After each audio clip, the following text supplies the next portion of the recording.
Good afternoon student. बच्चों, आज हम लोग भारत की खोज पुस्तक से अहमदनगर का किला प्रसंग पढ़ेंगे। अहमदनगर का किला प्रसंग पढ़ने से पहले हम यह देखना है कि भारत की खोज पुस्तक किसने लिखी, ये कब लिखी गई और इसमें किसका वर्णन है। तो चलो बच्चों, हम लोग देखते हैं। भारत की खोज जवाहरलाल नेहरू जी ने लिखी है, जिसका नाम डिस्कवरी ऑफ इंडिया था। भारत की खोज नेहरू जी ने लिखा, इसका नाम डिस्कवरी ऑफ इंडिया था और ये हिंदी अनुवाद है भारत की खोज। इसे उन्होंने स्वतंत्रता आंदोलन के दौर में समय में 1944 में अहमदनगर के किले में अपने 5 महीने के कारावास के दिनों में लिखा था। पुस्तक के रूप में यह प्रकाशित हुई 1946 में। अब देखेंगे इसमें क्या है, इसमें किसका वर्णन है।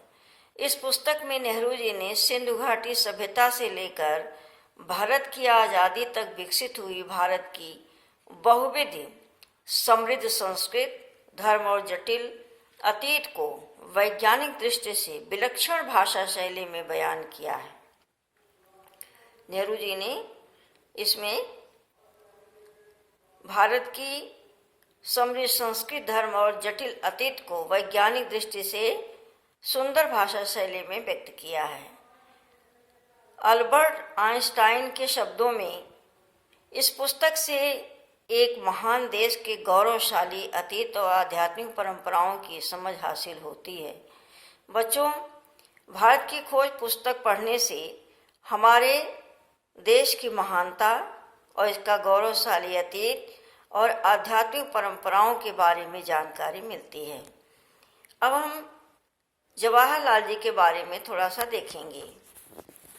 सच्चे अर्थों में नेहरू जी आधुनिक भारत के निर्माता हैं। महात्मा गांधी की अगुवाई में उन्होंने आज़ादी की लड़ाई में सक्रिय भाग लिया। सन 1947 में अंग्रेजों की गुलामी से देश आज़ाद हुआ और वे 1947 से 1964 तक प्रधानमंत्री रहे।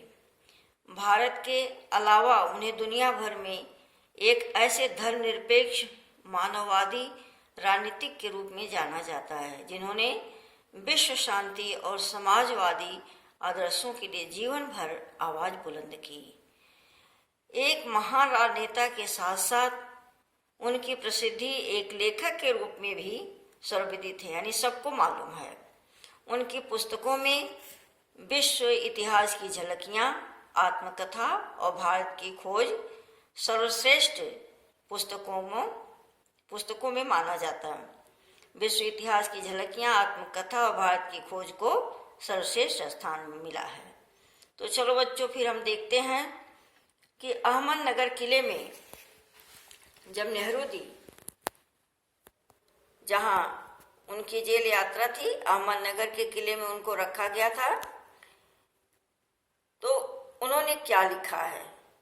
अहमदनगर का किला 13 अप्रैल 1944 उन्होंने लिखा, यह मेरी 9वीं जेल यात्रा थी। नेहरू जी ने लिखा है, यह मेरी 9वीं जेल यात्रा थी, यानी अहमदनगर के किले में जब वो आए गिरफ्तार होकर,